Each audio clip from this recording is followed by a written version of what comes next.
Hello, everybody. Welcome to Pearls of Wisdom. I have a moon reading today, the full moon reading for 24th of February. But before I go into the reading, I would like to address again that I am working with the real star constellation, which are 28 degrees apart from the Western astrology and 6 degrees apart from the sidereal Indian astrology. I have sometimes, these messages that I got it wrong, and my information that the moon or the sun is not in this sign or that sign. And this is why, because the real star constellation are not at the same place as when you work with Western or even Vedic astrology. And I got also sometimes another argument, but when you look at Western astrology, it works. And I can tell you why. The thing is, when so many people believe in something, it manifests. And it does manifest, but it is, we can say, the Western astrology becomes in that way the astrology of the ego. It is not aligned with our soul journey through this lifetime and other lifetimes, because nothing ever stands still. Everything is fluid and moving. And if you look at Western astrology, they work with the star constellation that was in the sky about 2,000 years ago. And this is fixed. That was fixed at that time. Or I know that was fixed much later to that time. And I believe that it was to confuse people. Because if you follow this, you kind of materialize a wrong timeline. A timeline that is not according to your soul journey. And I will at the end put the link again to this video where I explain the Western astrology and the SkyView astrology, the difference. And there is also in my WordPress blog, there is a writing about it that I will put the URL in the description below. Okay, so let's go and share the screen and look at the full moon that is happening right now. Okay, so, and what you can see here, the Western astrology circle is here in the middle as a reference. And here are the real star constellation outside. So you can see here is Aquarius, but when you go inside, you have Pisces. And so we have still some little bit of overlapping. But you know that the great sun cycle is 25,920 years. So we move around the whole zodiac like this in one time, in this amount of close to 26,000 years. So we move through each sign. So in the moment, we are just about 2,000 years further of this 26,000. So we still have overlapping, because when you look in the star signs here, they are not the same size. And you can, for example, especially see here Cancer is a relatively small sign with only 20 some degrees. And then we have, at the other hand, we have Pisces, which is very large. So it is very important also that you understand the difference. And maybe what I like to point out, what I'm doing here is more talking about your soul's journey and not so much the journey of the ego. Okay, so the full moon, we have the sun exactly in the middle between Saturn and Mercury in Aquarius. Now, remember, Aquarius we can relate to is the higher self. When we come from the beginning, where is Taurus is the beginning of the breakthrough, like here is the first manifestation. Here we are kind of being born. This is the new beginning, and then manifesting here, the physical manifestation. And then the next side, but through the cycle we go here is like go through the first experience. And then Virgo is the sign that talks about harvest and experience. And then when we go further after that, Libra is like, now we need to balance everything for our transformation, Scorpio, into the point where we move beyond only physical manifestation. We become the priest, and priest pontifex is the bridge builder between the personality, persona, which means mask, costume, the persona to the self, to the true self, we can say to the soul.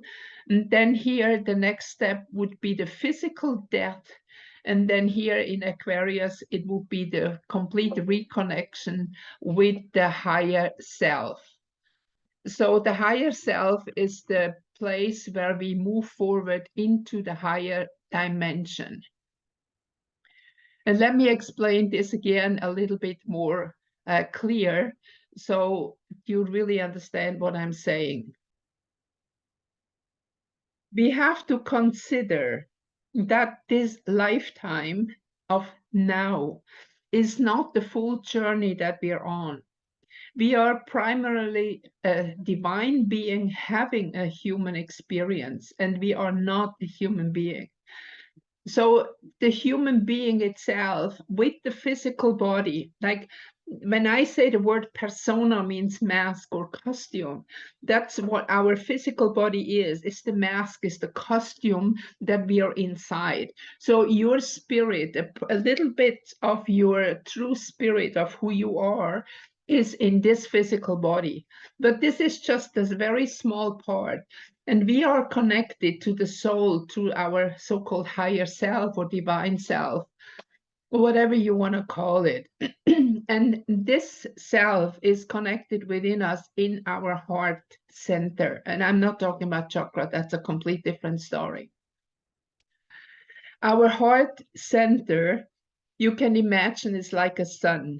So when you're born, that energy of the divine is within you. There's nothing you have to open and close or nothing. It is your life energy.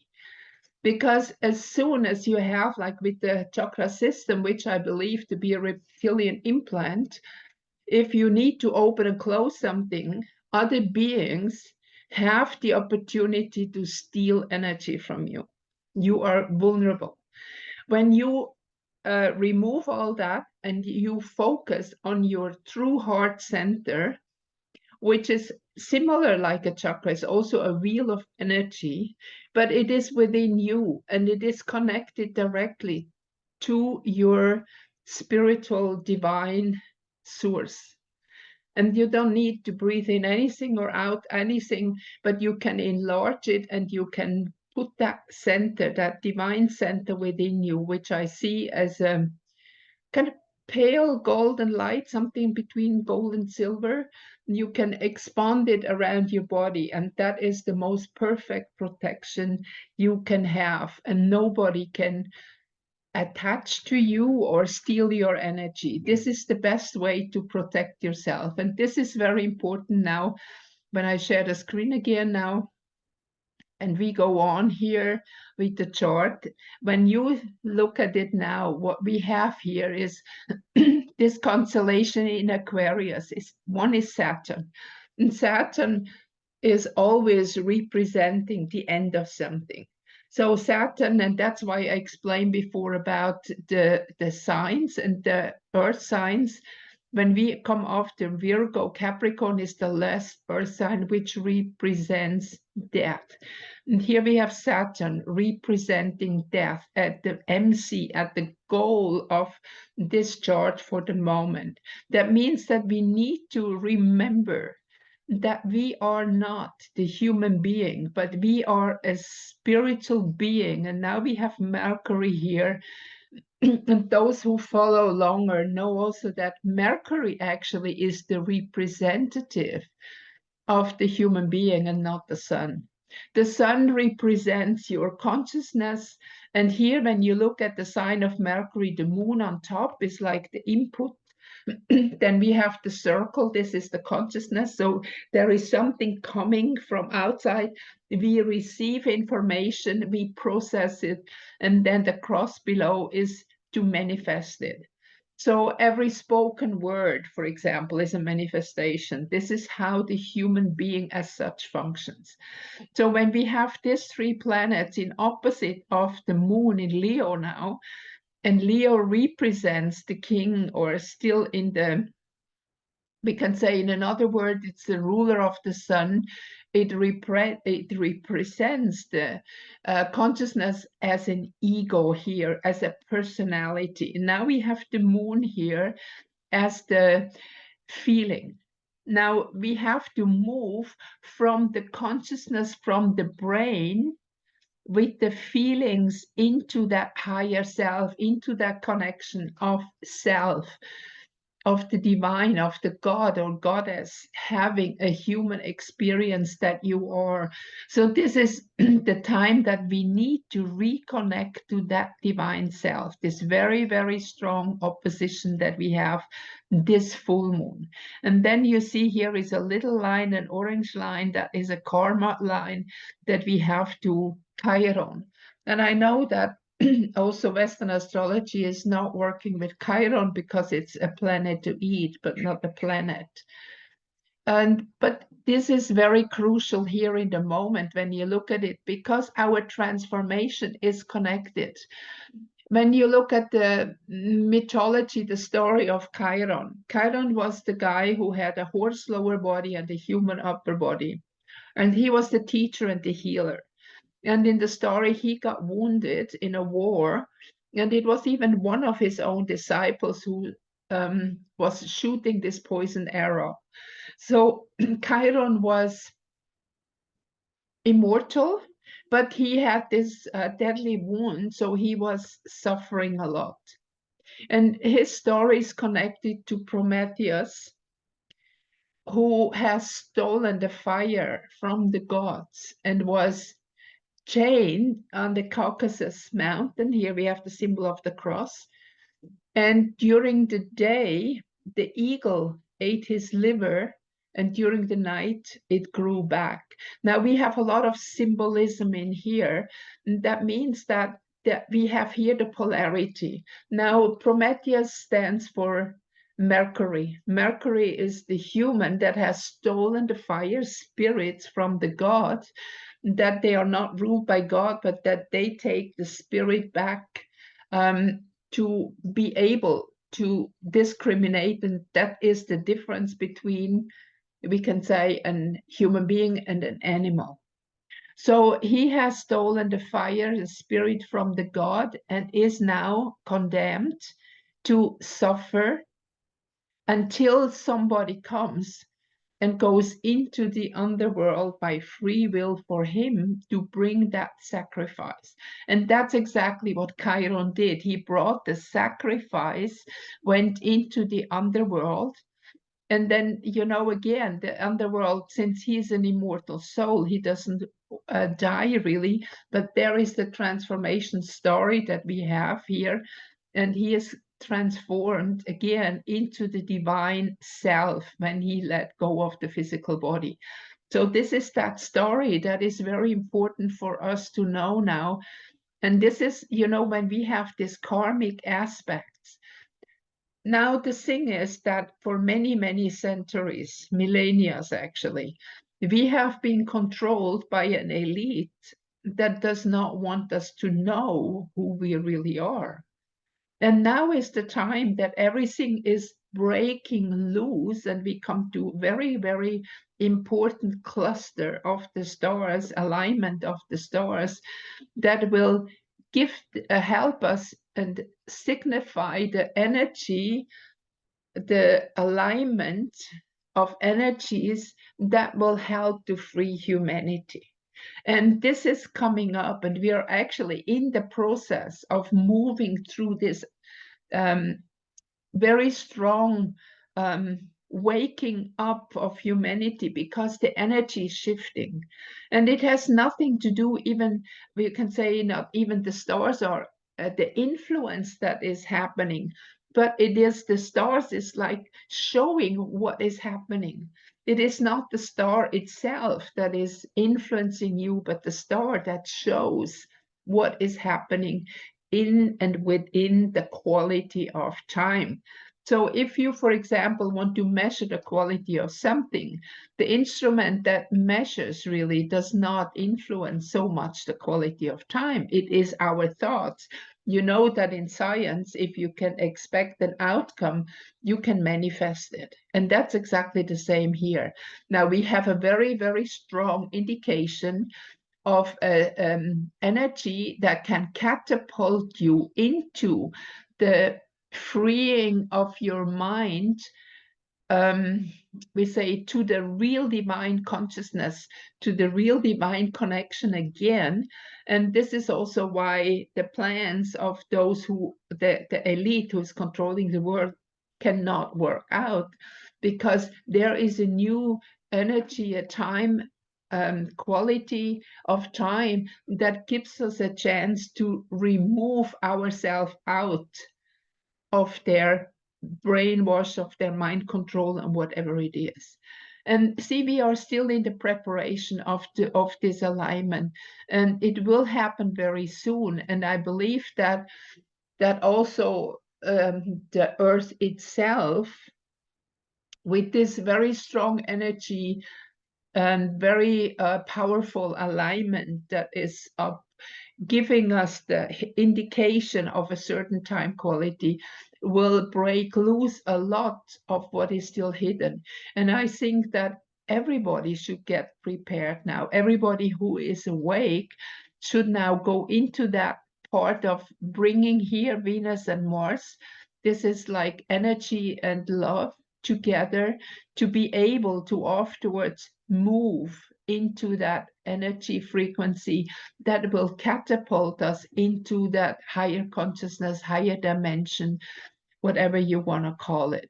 And we also have here Uranus and Jupiter are in Aries, in the house of Aquarius, actually here, 11th house, that are indicating that there is a breakthrough of energies happening. And you can see that also when Uranus has moved into Aquarius, into Aries, that things really started to move forward. And also, please, Pluto has not moved yet in Aquarius, as Western people want to tell you, like here, Western astrologers. This is now the period of the dying process, of going through the underworld, of taking away all that illusion, all that camouflage, for everybody to see what is really happening. And then I think it's in 2041, Pluto is moving into Aquarius. That is when everything is over. And that is when humanity will move forward and the transformation has happened. But I think if you look a little bit in the world, what is happening now, you can see very clearly that the transformation has not completely happened now, that we are moving into it. So I think the best is really that you reconnect with your spirit self, so that you can really ask, what is happening now? What do I need to know? Ask to protect me. And as I said, also, maybe for those who are new here to my channel, I call my higher self and all the beings connected with it my upstairs team. And I don't bow my knees or anything. I am very clear about it, that they are here to help me. And it is also very clear for me in the meantime that actually they are here in flux to help us, because we are the ones that have that were diving into the depth of matter, that we are here to help to transform the world again, to receive that time frame, that energy that is in that time quality we have now, and pick it up and become, in a way, like lighthouses to send out this energy, that it can transform the earth. And you know, already, when we have light, there is no way that we need to fight darkness. The light is just simply eliminating it. Darkness cannot exist within light. And that is what is happening now. And it will not be so much of a fight. So don't worry about what's happening on the political arena so much. Focus on yourself. Focus within who you are. And the more light you become, the less the darkness can have any grip on you. And you know, I have seen many times like so-called miracles happening the moment that you are within light, and the darkness is just like bouncing back and they cannot reach you. Even you might have experienced things that are nearly close to a miracle, like for example how you avoided a car accident or whatever it was, the last second. This is like that light energy is just pulling you out of that situation of danger. And this is happening right now. And you can, of course, you can do a lot to help you on the physical level to do that, like you know, like the electroculture, for those who heard about it, that you really bring in the cosmic energy with all the help that we have to help you to be more into this light energy. And the more light energy that you have, the more energy is around you, the less the dark forces, the dark energies can reach you and can do any harm to you. And so this is where we're going now. It's coming to a peak now, and I cannot tell you exactly what will happen, but I'm very sure that something will happen. And this is within this year. Like, you know what? The dragon is breathing fire and things are being burned away. I hope that reading helped you a little bit to understand the quality of time. I will do another Dakini in between the full moon and the dark moon, and look forward to see you again. Bye bye for now.